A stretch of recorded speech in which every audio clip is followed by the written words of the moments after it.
Hello friends, welcome back to my channel. আশা করি তোমরা সবাই খুব ভালো আছো, সুস্থ আছো। আমি ভালো আছি এবং সুস্থ আছি। আবার দুদিন বাদে ভিডিও করতে আসলাম। তোমাদেরকে বলেছিলাম না, প্রথম দিনই তো বলে দিয়েছিলাম যে আমি কথা দিতে পারছি না, আমি টাইম টু টাইম ভিডিও দিতে পারবো কিনা। দিনে একটা করে ভিডিও, সেটাও আমার পক্ষে দেওয়া সম্ভব হচ্ছে না। এই মুহূর্তে আমি বেরোবো কাজে।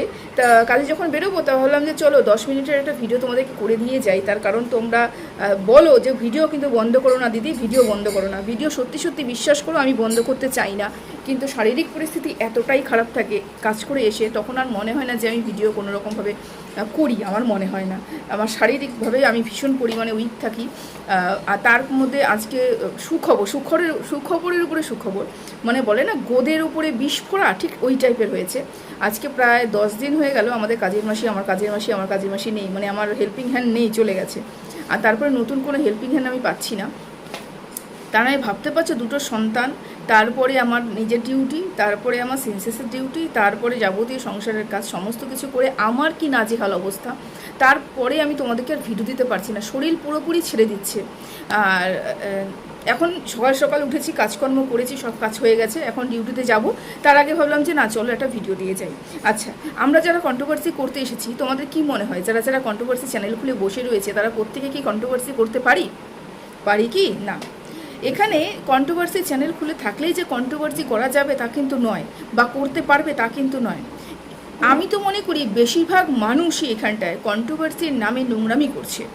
এবং কন্ট্রোভার্সি সমালোচনা মানে আমি কোনো ভিডিও দেখব, সেই ভিডিও দেখে আমি সেখান থেকে পুঙ্খানুপুঙ্খভাবে সেই ভিডিওটা দেখব এবং সেখান থেকে পয়েন্ট তুলে নিয়ে এসে আমি বিস্তারিত আলোচনা করব।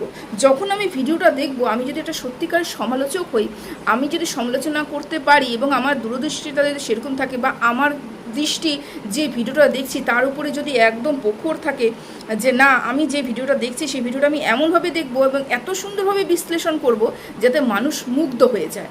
সেই কারণেই যারা যারা কন্ট্রোভার্সি করতে পারে এখানটায় তারা কিন্তু টিকে রয়েছে, এবং তার মধ্যে একজন রয়েছে সুতপা।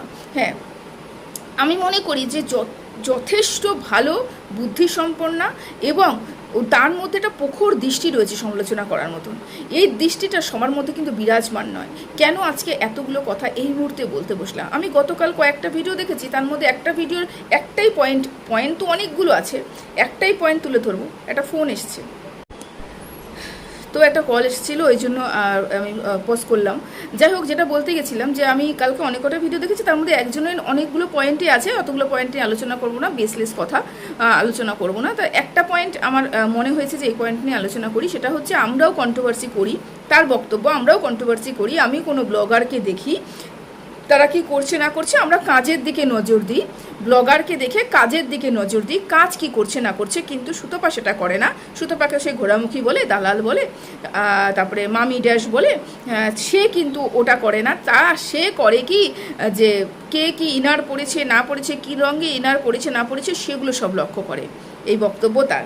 তা আমার এইখান থেকেই এই জায়গাটাতে আসলাম, আমার মনে এই কথাগুলো আসলো যে হ্যাঁ, আমরা বেশিরভাগই মানুষ যারা কন্ট্রোভার্সি করতে এখানে বসেছি, তারা কিন্তু শুধুমাত্রই আদার্স দর্শকরা যেরকম করে ভিডিও দেখে সেরকমই ভিডিও দেখি এবং সেরকমই ভিডিও বানাই।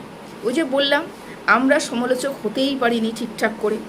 সমালোচক মানে তার মধ্যে একটা প্রখর দৃষ্টি থাকবে, এবং সুতপার মধ্যে সেই দৃষ্টিটা রয়েছে বলে সে সুন্দর করে কন্ট্রোভার্সিটা করতে পারে এবং সমালোচনার মতনই করতে পারে, তাই না? তুমি যদি ওই সুতপার মতন দেখতেই পারতে, তোমার যদি ক্ষমতা থাকতো তুমি সমালোচনার মতন সমালোচনা করতে পারবে, তাহলে তোমাকে দিনের পর দিন সুতপাকে নিয়ে পড়ে থাকতে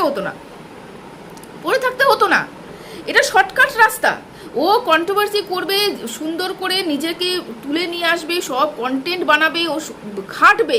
তারপরে তোমরা কিছু মানুষ কী করে বলে তো, ওর এই খাটার উপরে নিজের একটা স্ট্যাম্প লাগিয়ে পজিটিভকে নেগেটিভ, নেগেটিভকে পজিটিভ বানিয়ে একটা ভিডিও তৈরি করবে। এটাকে সমালোচনা বলে না। তোমরা যদি মনে করে থাকো এটাকে সমালোচনা বলে, তাহলে না, তোমরা ঝগড়া করতে বসেছো এখানটায়। তোমরা ঝগড়া করতে বসেছো। তোমাদের চ্যানেল এটা পিএনপিসির চ্যানেল, এটা সমালোচনার চ্যানেল নয়। সমালোচনা সুতপার মতন মানুষই করতে পারে বলেই তো ৬৬ হয়নি এই কথাটা শুনে ব্লগার তেড়ে ফুঁড়ে উঠেছে এবং বাধ্য হয়েছে কমিউনিটি পোস্ট দিতে। পোস্ট দিতে, বাধ্য হয়েছে লাইভ করতে, বাধ্য হয়েছে নোংরা কথা বলতে। কারণ সত্যি সত্যি তো শুধু ভিডিও দেখে কোনো বাইরের খবর ছিল না, কোনো রেকর্ডিং ছিল না, কোনো ভেতরের খবর ছিল না, কিচ্ছু ছিল না। শুধু ভিডিও দেখে পয়েন্ট তুলে ভিডিও করেছে বলে সত্যিটা উঠে এসেছে, এবং সত্যি উঠে এসেছে বলে তাদের গায়ের জ্বালা ধরেছে বলেই কিন্তু সেদিনকার পোস্টটা দিয়েছিল। তো সমালোচক যদি তুমি হতে পারতে, যদি সত্যি সত্যি তোমার দূরদৃষ্টি যদি এরকম থাকতো, প্রখর দৃষ্টি যদি তোমাদের এরকম থাকতো, তাহলে আজকে কি শুধুবার জেরক্স কপি হয়ে বসে থাকতে না তো, তাই না? দৃষ্টির প্রয়োজন রয়েছে, যে দৃষ্টিতে তোমরা দেখতেই পারো না, দেখতে চাও না, কারণ চাটার স্বভাব রয়েছে। সেই কারণে জাস্ট এতটুকুই বলার ছিল। চ্যানেল খুলে বসেছি মানে সমালোচক হতে পেরেছি না, এখানে পিএনপিসিও হয়, নোংরামিও হয়, সমালোচক কজন হতে পেরেছে এখানটায়, তাই না? তো যাই হোক, এই কথাটা বাদ দিলাম। আর একটা কথা, সেটা হচ্ছে আমার চ্যানেলের গত পরশু দিন আমি একটা ভিডিও করেছিলাম, সেই ভিডিওর মধ্যে কিছু কথা এসেছে। কথা বলতে সবাই তো আমাকে ভীষণ অ্যাপ্রিসিয়েট করেছে, ভীষণ ভালোবাসা দিয়েছে। তার মধ্যে একটা কমেন্ট এসেছে যার মন এবং মানসিকতা ওই কমেন্টের মাধ্যমে তুলে ধরেছে। দেখো, আমি কারোর সাথে ব্যক্তিগত কোনো শত্রুতা এখানে করতে আসিনি এবং করবও না, ঠিক আছে? কেউ যদি আমার পেছনে লাগে তাকে কিন্তু ছাড়বো না। আমি সতী সাবিত্রী নয় যে না বাবা ও আমার পিছনে লাগছে আমি ওকে ছেড়ে দেবো, না ও মুক্তি দিলাম, ছেড়ে দিলাম, না তোমাকে আর তিনি কিছু করবো না। এতটা সতী আমি নই, তাও বিনা কারণে তার পেছনে আমি লাগবো না, ঠিক আছে? এইবার ব্যাপারটা হলো, একজন আমাকে দর্শক বলেছে, আমার নাকি সে রেগুলার দর্শক এবং সে আমাকে দেখার পরে তার বক্তব্য হচ্ছে আমি কেন সুতপাকে সাপোর্ট করছি। আমি এইটা নিয়ে বহুদিন ভিডিও করেছি, বহুবার বলেছি। তার বক্তব্য, তাহলে কি তোমারও ভাগনার সাথে ওরকম একটা সম্পর্ক? প্রথমত কথা, তুমি কোথায় থাকো, আমি কোথায় থাকি, সুতপা কোথায় থাকে, তার ভাগনা কোথায় থাকে? তুমি যেখানে বসে যে রেকর্ডিংগুলোর কথা তুমি উল্লেখ করলে, যে তুমি এত রেকর্ডিং শুনেছো তারপরেও তুমি বিশ্বাস হচ্ছে না। এখানে আমি আমার হাজব্যান্ডকে আজকে 14 বছর ধরে দেখেছি, তারপরেও আমি গ্যারান্টি দিয়ে কীভাবে বলতে পারি আমার বাইরে সেই কোনো কাজ করবে না? আজকে যেই মানুষটার সাথে আমি সংসার করছি তার গ্যারান্টি তুমি দিতে পারবে? তুমি যেই মানুষটার সাথে সংসার করছো তার মনে কি চলছে, মানসিকতায় কি চলছে, তুমি গ্যারান্টি দিতে পারবে? তুমি যেই মানুষের সাথে রয়েছো। মানুষ চেনা এত সহজ নয়, ঠিক আছে? এবং যেখানে আমরা দূরে রয়েছি, কেউ কাউকে কোনো পার্সোনালভাবে চিনি না, তাহলে শুধুমাত্র কিছু রেকর্ডিংয়ের ওপরে ভিত্তি করে, যে রেকর্ডিংটা না কোনো সত্যতা যাচাই হয়েছে, যে রেকর্ডিংটা না কোনো মা বাপ রয়েছে, আমি তো দেখেছি রেকর্ডিংয়ের প্রচুর কাট রয়েছে, একটা কথা আরেক জায়গায় জুড়ে দেওয়া হয়েছে। যেই রেকর্ডিংটাকে নিয়ে এত মাতামাতি হয়েছে, সেই রেকর্ডিংয়ে কোনো জায়গায় সুতপা তার ভাগনার উচ্চারণ করেছে, আমি আমার ভাগনাকে ভালোবাসি উচ্চারণ করেছে? করেনি। দ্বিতীয় কথা, ওই রেকর্ডিংয়ের মধ্যে প্রচুর এরকম কথা রয়েছে, যে রেকর্ডিংগুলো তোমরা কথা বলছো, যে রেকর্ডিংগুলোর কথা তোমরা সবাই মিলে বলছো, সেই রেকর্ডিংগুলোর মধ্যে এমন অনেক কাট রয়েছে বা এমন কথা রয়েছে যেটা জুড়ে দেওয়া হয়েছে, একটার সাথে একটার কোনো মিল আমরা পাচ্ছি না। ছোট করে কাট করা হয়েছে। যেখানে কথাগুলো হচ্ছিল তার অপোজিট পক্ষের লোকগুলো তখন কি করছিল, সেখান থেকেও কিন্তু কোনো উত্তর আসছিল না। তার মানে শুধু সুতপার রেকর্ডিংগুলোকে তুলে ধরা হচ্ছিল। এবং এর মধ্যে সত্যতা কতটুকু যাচাই করেছো? কোনো দিনও যাচাই করেছো? এই সমাজে এআই দিয়ে হয় না এমন কোনো কাজ নেই, মানলাম এটা এআই দিয়ে নয়, হতেই পারে এমন কোনো কাজ, এমন সময় কোনো জায়গায় কোনো কথা বন্ধু বান্ধবের মধ্যে বলেছে, কিন্তু বলেছে একদিনে নয়, অনেক কটা দিনে। সমস্ত কাজগুলোকে এক জায়গায় করে যদি তোমাদের সামনে একটা বড় করে একটা রেকর্ডিং বা ভয়েস মেসেজ বা যেটা তোমাদেরকে তুলে ধরা হচ্ছে ওর আওয়াজ তোমাদের সামনে পেশ করা হয়েছে আর কি, সেটা তৈরি করে তুলে ধরা হয়নি, এটার গ্যারান্টিটা কে দেবে? তুমি দিতে পারবে কি যে ওটা অরিজিনাল ছিল? ওটা অরিজিনাল ছিল। তুমি দেখেছো কি তার ভাগনার সাথে? আমি দেখেছি কি? না। যারা রেকর্ডিং ছেড়েছে তারা দেখেছে কি? না, দেখেনি তো। আর কার কথা বিশ্বাস করব? যে মানুষটা সকাল বিকাল রাত্রে যখনই ভিডিও করছে, যখনই যা করছে সম্পূর্ণ মিথ্যে কথা বলে, আজকের থেকে এলো না, বহু বছর ধরে মিথ্যে কথা বলে এসেছে, তা তার কথা বিশ্বাস করে আমি আরও একজনকে খারাপ ভাববো? শুধুমাত্র আমি এতটা কান পাতলা নই তো, আমি ব্যাপারটার একদম জড়তাক মানে একদম শিকড় রুটের অবধি পৌঁছতে চাই, রুট অবধি যেতে চাই, আমি রুট দেখতে চাই, তারপরে না আমি বিচার করব।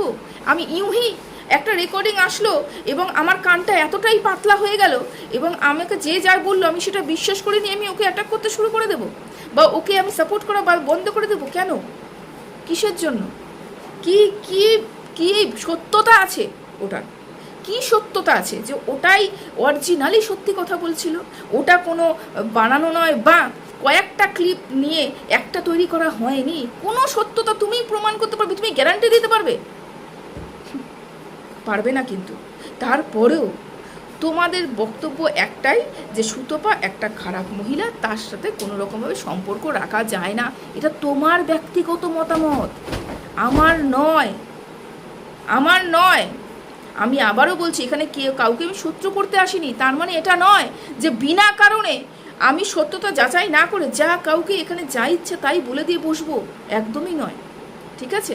থাকলো তোমার কমেন্টের ধরন, তোমার কমেন্টের ভাষা, বুঝতে পেরেছো? সেটা তোমার মানসিকতার পরিচয় দিচ্ছে, তোমার মানসিকতার পরিচয় দিচ্ছে, আমার নয়।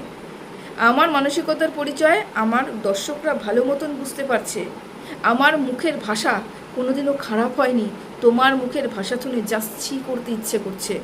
থাকলেও ওই পবিত্র একটা সম্পর্ক, আমার পরিবারের বন্ডিং, আমার পরিবার বা আমার ভাষা, আমার চিন্তাধারা শুনে আমার দর্শকরা বা আমাকে যারা ভালোবাসে বা আমাকে যারা খারাপ বাসে তারাও মনে মনে ভাববে যে এই মানুষটা যতই নেগেটিভ ভিডিও করুক না কেন, যাই হোক না কেন, এই কাজগুলোও করতে পারে না।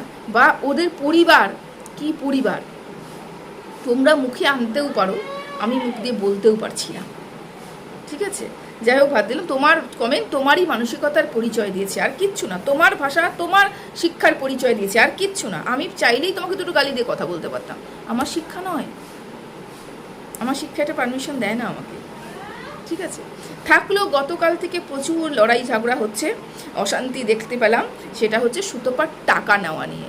সুতপার টাকাটা নেয়নি যে তার প্রমাণ সুতপা সুন্দর করে দিয়ে দিয়েছে। আমি বলি সুতপাকে এত ওয়ারিড হওয়ার কোনো বিষয় না। তুমি যে কাজটা করতে চাইছে, তুমি যে বললে তুমি আইনের পথে যেতে চাও, তা ধরিত্রীও বলেছে তুমি যদি যেতে চাও তাহলে অবশ্যই তোমাকে হেল্প করবে তারা। এবং তুমি, আমার মনে হয় এখানে হেল্প নেওয়াটা প্রয়োজন রয়েছে, একটা লিমিট রয়েছে সব কিছু করার। কারণ তুমি এখানে ওপেন দেখিয়ে দিয়েছো, প্রমাণ করে দিয়েছো যে তুমি কোনো টাকা পয়সা নেওনি এবং ওপার থেকে সেই মহিলাটার মুখ থেকেও আমরা শুনতে পাচ্ছি যে তুমি কোনো টাকা পয়সা নেওনি। তারপরেও যখন তোমাকে প্রথমে 750 টাকা তুমি ক্লিয়ার করে দিলে, 750 টাকা না, কোনো 750 টাকার কোনো গল্পই নেই, সম্পূর্ণটা মিথ্যা কথা। এবার 2000 টাকা। আমি একটা কথা বলি, এটা সত্যতা যাচাই করতে হবে। তার কারণ কি বলো তো? হতেই পারে এখন তো মুনিব এবং পোষ্য দুজন এক হয়েছে, তো হয়তো মুনিবকে পোষ্য বলতে পারে এমন কিছু করো, এ তো ও মিথ্যে, আমি যে মিথ্যেটা বলেছি ও ভান্ডা ফাটিয়ে দিয়েছে, আমার ভান্ডাটা ফাটিয়ে দিয়েছে, এবার কি করা যায়? এখন তো কিছু একটা করে আবার বদনাম করতে হবে। তো তখন পোষ্য মুনিবকে বলেছে যে এক কাজ করো, তুমি এমন কিছু রেকর্ড করে আমাকে পাঠাও যেটাতে ওকে আবার আমরা পরাস্ত করতে পারি। এরকম হয়তো প্ল্যানিং করে আবার নতুন করে কোনো রেকর্ড করে ভিডিও ভয়েস হয়তো পাঠিয়েছে বা কিছু একটা দুজনে মিলে ষড়যন্ত্র করেছে। হ্যাঁ, এবং এর বিহিত একটা তো অবশ্যই হওয়া উচিত। তুমি যেই পথে যেতে চাইছো, তুমি যদি যাও, তুমি যদি মনে করো যেতে পারো। কিন্তু আমি বলি যে কি হবে, যাই হোক, তোমার যদি মনে হয় যাবে তাহলে তুমি যেতে পারো, সেখানে আমার কোনো বক্তব্য নেই। কারণ একটা সব কিছুর একটা লিমিট থাকা দরকার, সব কিছু অতিরিক্ত হয়ে যাচ্ছে। আর থাকলেও বিশ্বাসের কথা, তোমার দর্শক তোমাকে বিশ্বাস করে, এবং যারা তোমাকে নেগেটিভভাবে দেখছে তুমি প্রমাণ দেওয়ার পরেও কিন্তু তারা চায় না তোমাকে অবিশ্বাস করতে। কিন্তু তারা তোমাকে পছন্দ করে না বলে তোমাকে অবিশ্বাস করছে। তাদের মন মানসিকতা কিন্তু চায় না যে তোমাকে অবিশ্বাস করে, কিন্তু তোমাকে পছন্দ করে না বলে সেই কারণে অবিশ্বাস থাকলেও এই কথাগুলোকে বিশ্বাস করতে ওরা বাধ্য। ঠিক আছে? তা তোমাকে এতটা ওয়ারিড হওয়ার কোনো দরকার নেই, রাত জেগে এত চিন্তা করার কোনো দরকার নেই। কেন আমাদের মধ্যে এগুলো কোনো এফেক্ট পড়বেই না, এবং তোমার দর্শকের মধ্যে এগুলো কোনো এফেক্ট পড়বেই না। কেন আমি এতটুকু তো এতদিনে বুঝেছি, হ্যাঁ তোমার মুখের ভাষাটা খারাপ, হ্যাঁ তুমি ডাইরেক্ট কথা বলো, তুমি রাফ অ্যান্ড টাফ কথা বলো, এটা কিন্তু বাস্তব কথা। কারণ তোমার সাথে যখন দেখা হয়েছিল তুমি জানতাম, তুমি নিজেই বলেছিলে আমার মুখের ভাষা এরকম, আমি জানতাম। কিন্তু তুমি ছল চাতুরি করতে পারো না, তুমি নোংরামি করতে পারো না, এবং এই জায়গাটাতে কমপক্ষে তো নয়, কারণ এটা তোমার ইনকামের জায়গা এবং এখানে সব সত্যি বলো। তুমি সত্যি বলো বলেই কিন্তু, তুমি সত্যি বলতে জানোই বলে কিন্তু এখনও পর্যন্ত টিকে রয়েছো, এখনও পর্যন্ত তোমার ফ্যান বেস, তোমার দর্শক তোমাকে ধরে রেখেছে যে তুমি সত্যি কথা বলো। ঠিক আছে, তো চলো, সবাই ভালো থেকো, সুস্থ থেকো। এটা নিয়ে এত চিন্তা করার কিছু নেই, আমরা কেউই বিশ্বাস করিনি, এবং যে চ্যানেল থেকে আসছে এবং যে মুনিপ, দুজনেই মিথ্যে কথা বলে দিন রাত। মুনিপ তো বাপরে বাপ, সকালে ঘুমের থেকে উঠে মিথ্যে কথা শুরু, তুমি নিজেই বলেছো, সে সকালবেলা ঘুমের থেকে উঠে মিথ্যে কথা বলে, রাত্রেবেলা ঘুমোতে যাওয়া হোক মিথ্যে কথা বলে, তাহলে তার কথা বিশ্বাস কেন করছো? যার জীবনটাই মিথ্যে দিয়ে তৈরি, যার জন্মটাই মিথ্যে দিয়ে, তুমি নিজেই বলেছো, তাহলে তার কথা কেন বিশ্বাস করছো? তোমার দর্শকরা তো তোমাকে এগুলো নিয়ে বিশ্বাস করছে না, তাহলে এত চিন্তা করার কোনো প্রয়োজন নেই। ঠিক আছে, তো চলো, এতটুকুই বলার ছিল, আমার বেশি সময়ই নেই। সবাই ভালো থেকো, সুস্থ থেকো, টাটা।